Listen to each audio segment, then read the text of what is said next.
जय श्री कृष्ण मित्रों। तो मित्रों, आप सुन रहे हैं गीता ज्ञान। गीता ज्ञान में आप सबका स्वागत है। तो मित्रों, आज हम चलेंगे अध्याय 3 कर्मयोग के सफर पर। तो मित्रों, पहले मैं बता देना चाहता हूं कि भगवान श्री कृष्ण ने इसी गीता के 18 अध्याय के 71वें नंबर श्लोक में भगवान श्री कृष्ण बताए हैं, जो जो श्रद्धा समेत देश रहित होकर इसे सुनता है वह सारे पापों से मुक्त हो जाता है और उन शुभ लोगों को प्राप्त होता है जहां पुण्यात्माएं निवास करती है। तो मित्रों, अध्याय 3 में शुरू करेंगे कर्मयोग के बारे में।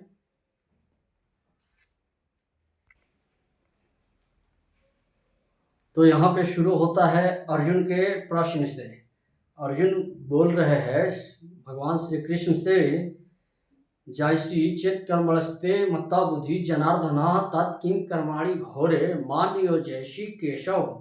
अर्जुन भगवान श्री कृष्ण से बोल रहा है कि हे जनार्दन, हे केशव, यदि आप बुद्धि को सकाम कर्म से श्रेष्ठ समझते हैं तो फिर आप मुझे इस घोर युद्ध में क्यों लगाना चाहते हैं।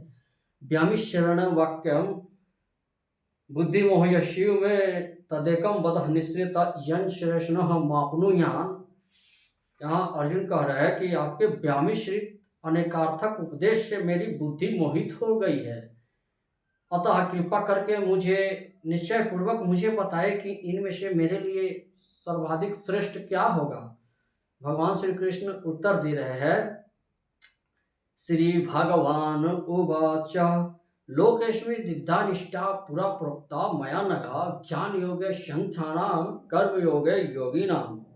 भगवान श्री कृष्ण कह रहे हैं अर्जुन से कि हे निष्पात अर्जुन, मैं पहले ही बता चुका हूँ कि आत्मा साक्षात्कार का प्रयत्न करने वाले 2 प्रकार के पुरुष होते हैं। कुछ इसे ज्ञान योग द्वारा समझने का प्रयत्न करते हैं और कुछ भक्तिमय सेवा के द्वारा। अगला श्लोक,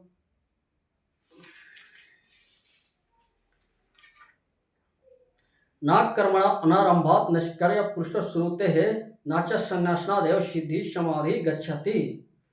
यहाँ भगवान श्री कृष्ण कह रहे हैं अर्जुन से कि ना तो कर्म से विमुख होकर कोई कर्म फलों से छुटकारा पा सकता है और ना केवल संन्यास से सिद्धि प्राप्त कर सकता है। ना ही कस्ति क्षण जातु निष्ठत्य क्रम कृता कार्यते हवश्य क्रम सर्व प्रकृति जय गुणे।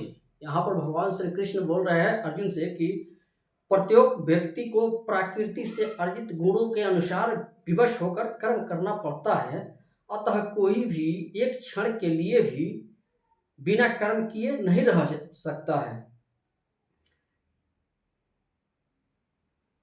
कर्मेंद्रियाणा संयम या आस्ते मनसा स्मरण इंद्रियार्थात विभूडात्मा मिथ्याचार स उच्यते।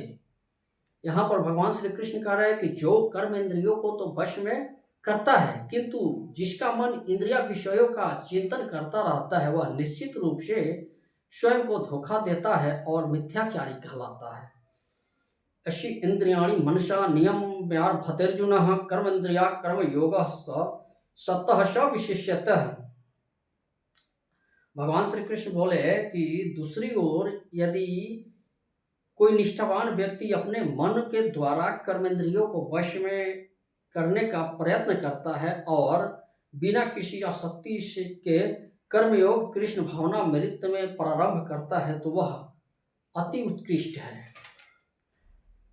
अगला श्लोक, नियत कुरु कर्म तो कर्म जायो हा कर्मणा शरीर यात्रापि चते न प्रसिद्ध आक्रमणा। यहाँ पर भगवान श्री कृष्ण बोले अर्जुन से कि अपना नियत कर्म करो, क्योंकि कर्म ना करने की अपेक्षा कर्म करना श्रेष्ठ है। कर्म के बिना तो शरीर निर्वाह भी नहीं हो सकता है। अज्ञार्थात कर्मणोश्यांत्र लोकश्याम कर्म बंधन तदर्थ कर्म कौन्तेय मुक्त संग समाचार। यहाँ पर भगवान श्री कृष्ण बोले अर्जुन से कि श्री विष्णु के लिए यज्ञ रूप में कर्म करना चाहिए, अन्यथा कर्म के द्वारा इस भौतिक जगत में बंधन उत्पन्न होता है। अतः हे कुंती पुत्र, उनकी प्रशंसा के लिए अपने नियत कर्म करो, इस तरह तुम बंधन से सदा मुक्त रहोगे। अर्थात चूंकि मनुष्य को शरीर के निर्वाह के लिए भी कर्म करना होता है, अतः विशिष्ट सामाजिक स्थिति तथा गुण को ध्यान में रखकर नियत कर्म इस तरह बनाए गए हैं कि उस उद्देश्य की पूर्ति हो सके। यज्ञ का अर्थ है भगवान श्री विष्णु है। सारे यज्ञ भगवान विष्णु की प्रशंसा के लिए है। वेदों का आदेश है यज्ञो वैश विष्णु। दूसरे शब्दों में चाहे कोई भी निर्दिष्ट यज्ञ संपन्न करे या प्रत्यक्ष रूप से भगवान विष्णु की सेवा करे, दोनों से एक ही प्रयोजन सिद्ध होता है। अगला श्लोक पढ़ेंगे। सहयज्ञ प्रजाशिष्टवा पुरोवाच प्रजापति अनन्य प्रसव विध्व समेश वोष्ट शिष्टवा कामधुक। यहाँ पे भगवान श्री कृष्ण बोले कि सृष्टि के प्रारंभ में समस्त प्राणियों के स्वामी प्रजापति ने विष्णु के लिए यज्ञ सहित मनुष्य तथा देवताओं की संततियों को रचा। उसमें कहा तुम इस यज्ञ से सुखी रहो, क्योंकि इसके करने से तुम्हें सुखपूर्व रहने तथा मुक्ति प्राप्त करने के लिए समस्त वांछित वस्तुएं प्राप्त हो सकेगी। अगला श्लोक पढ़ेंगे। देवान भावयतानेन ते देवा भयन्तु परस्परम भावयन्तः श्रेयः परम मवाप्स्यथ। भगवान बोले कि यज्ञों के द्वारा प्रसन्न होकर देवता तुम्हें भी प्रसन्न करेंगे और इस तरह मनुष्य तथा देवताओं के मध्य सहयोग से सबों को संपत्ति प्राप्त होगी। इष्टान भोगान ही यो देवा दस्यन्ते यज्ञ भाविता तदर्ता न प्रतयभ्यो यो भूमिते अस्तेन एवं स। यहाँ पर भगवान श्री कृष्ण बोले जीवन की विभिन्न आवश्यकताओं की पूर्ति करने वाले विभिन्न देवताओं यज्ञ संपन्न होने पर प्रसन्न होकर तुम्हारी सारी आवश्यकताओं को पूर्ति करेंगे, किंतु जो इन उपहारों को देवताओं को अर्पित किए बिना भोगता है वह निश्चित रूप से चोर है। अब कौन कौन चोर है? यज्ञशिष्टासीन संतो मुच्यते सर्व किली विष्यते यज्ञशिष्टासीन संतो मुच्यते सर्व किली विषय भुजते ते त्वघम पाप या पंचत्यात्म कारणात्। यहाँ पर भगवान श्री कृष्ण बोल रहे हैं कि भगवान के भक्त जो होता है वो सभी प्रकार के पापों से मुक्त हो जाता है, क्योंकि वह यज्ञ में अर्पित किए हुए भोजन को प्रसाद के रूप में खाते हैं। अन्य लोग जो है अपने इंद्रिया सुख के लिए भोजन को बनाते हैं, वह निश्चित रूप से पाप को खाते हैं।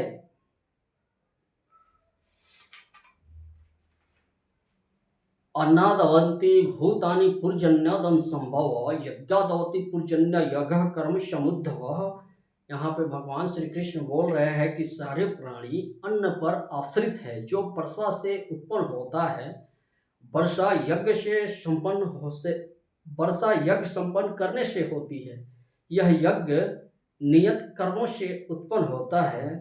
चलिए तो इसको थोड़ा गहराई से समझते हैं। जो यज्ञ पुरुष अथवा समस्त यज्ञों के भोक्ता कहलाते हैं सभी देवताओं के स्वामी है और इस प्रकार शरीर के अंग पूरे शरीर की सेवा करते हैं। उसी तरह सारे देवता उनकी सेवा करते हैं। इंद्र, चंद्र तथा वरुण जैसे देवता भगवान द्वारा नियुक्त अधिकारी है जो संसारिक कार्यों की देखरेख करते हैं। सारे वेद इन देवताओं को प्रसन्न करने के लिए यज्ञों का निर्देश करते हैं, जिससे वे वन उत्पादन के लिए प्रचुर वायु, प्रकाश तथा जल प्रदान करें।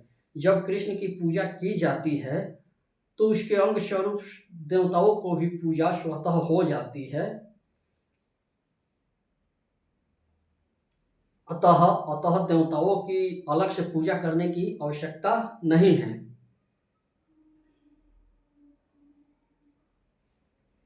इसी हेतु कृष्ण भावना भावित भागवत भक्त सर्वप्रथम कृष्ण को भोजन अर्पित करते हैं और तब वो खाते हैं।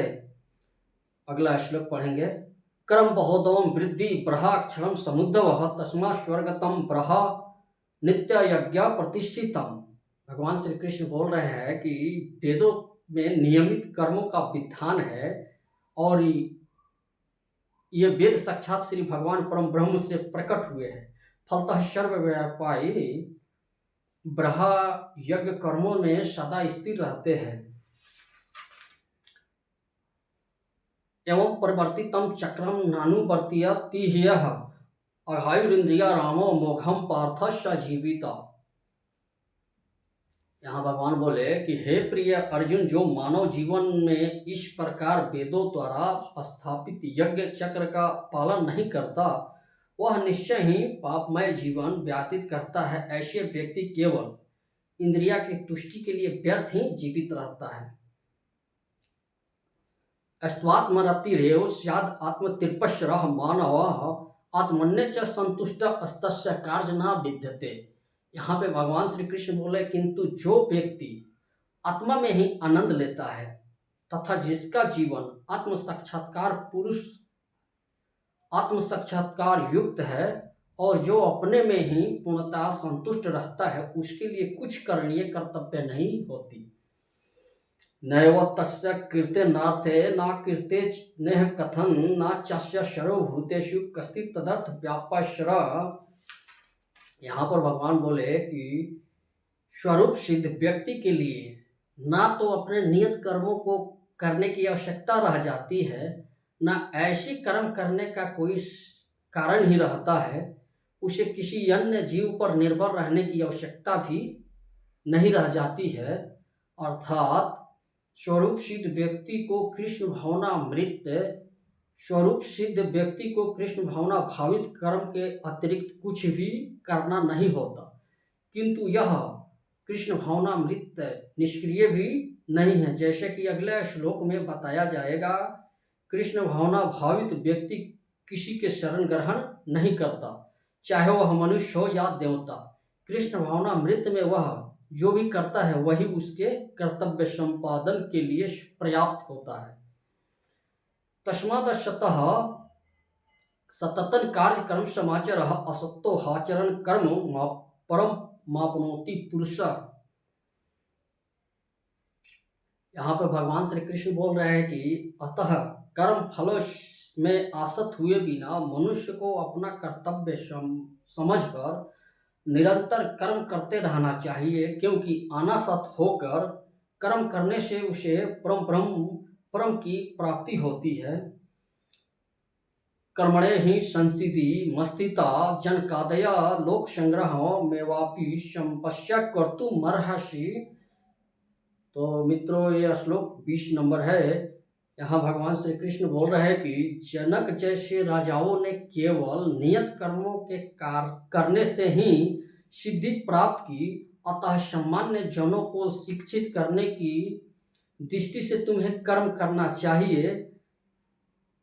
यद दाचरति श्रेष्ठ तदरे बेतरे जनः स यत् प्रमाणम कुरुते लोकस्त तदनु वर्तते। भगवान बोले कि महापुरुष जो जो आचरण करता है, समान व्यक्ति उसका अनुसरण करते हैं। वह अपने अनुसरणीय कार्य से जो आदर्श प्रस्तुत करता है, संपूर्ण विश्व उसका अनुसरण करता है। अगला श्लोक में भगवान बता रहे हैं, इसको गहराई से समझते हैं। सामान्य लोग जो सदैव एक जैसे नेता की आवश्यकता होती है, जो व्यवहारिक आचरण द्वारा जनता को शिक्षा दे सके। यदि नेता स्वयं धूम्रपान करता है तो वह जनता को धूम्रपान बंद करने की शिक्षा नहीं दे सकता। चैतन्य महाप्रभु ने कहा है कि शिक्षा देने के पूर्व शिक्षक को ठीक ठीक आचरण करना चाहिए। जो इस प्रकार शिक्षा देते हैं वह आचार्य या आदर्श शिक्षक कहलाता है। अतः शिक्षक को चाहिए कि सामान्य जन को शिक्षा देने के लिए स्वयं शास्त्रीय सिद्धांतों का पालन करे। कोई भी शिक्षक प्राचीन प्रमाणिक ग्रंथों के नियमों के विपरीत कोई नियम नहीं बना सकता। मनु संहिता जैसे प्रमाणिक ग्रंथ मानव समाज के लिए अनुसरणीय आदर्श ग्रंथ है। अतः नेता का उपदेश ऐसे आदर्श शास्त्रों के नियमों पर आधारित होना चाहिए। जो व्यक्ति अपनी उन्नति चाहता है उसे महान शिक्षक द्वारा अभ्यास किए जाने वाले आदर्श नियमों का पालन करना चाहिए। श्रीमद् भागवत में भी इसकी पुष्टि करता है कि मनुष्य को महान भक्तों के पद चिन्हों का अनुसरण करना चाहिए और आध्यात्मिक बोध के पथ में प्रगति का यही साधन है, चाहे राजा हो या राज का प्रशासन अधिकारी, चाहे पिता या शिक्षक हो, चाहे पिता हो या शिक्षक हो, ये सब अबोध जनता के स्वाभाविक नेता माने जाते हैं। इस सब का अपने आश्रितों के प्रति महान उत्तरदायित्व रहता है, अतः इन्हें नैतिक तथा आध्यात्मिक संहिता संबंधित आदर्श ग्रंथों से सुपरिचित होना चाहिए। तो अगला श्लोक पढ़ेंगे। नामे पार्थिस्त्वक कर्तव्या त्रिषु लोकेषु किंचन किचन ननावाश मवातव्या वर्त एवं च कर्मणि। यहाँ पर भगवान श्री कृष्ण बोल रहे हैं अर्जुन से, हे पृथापुत्र, तीनों लोकों में मेरे लिए कोई भी कर्म नियत नहीं है, ना मुझे किसी वस्तु का अभाव है और ना आवश्यकता ही है, तो भी मैं नियत कर्म करने में तत्पर रहता हूँ। यदि हाँ है ना वर्तते जातु कर्म तंद्रता मम वर्तानु वर्तते मनुष्य पार्थ सर्वशः। तो मित्रों, ये श्लोक है 23 नंबर। यहाँ पर भगवान श्री कृष्ण बोल रहे हैं, क्योंकि यदि मैं नियत कर्मों को सावधानी पूर्वक ना करूं तो हे पार्थ, यह निश्चित है कि सारे मनुष्य मेरे ही पथ का अनुगमन करेंगे। तो मित्रों, अध्याय 3 है कर्मयोग, इसमें 43 श्लोक है। तो मित्रों, मैंने 23 श्लोक को पढ़ दिया है। अब पार्ट 2 में 20 श्लोक को पढ़ेंगे। जय श्री कृष्ण, राधे राधे।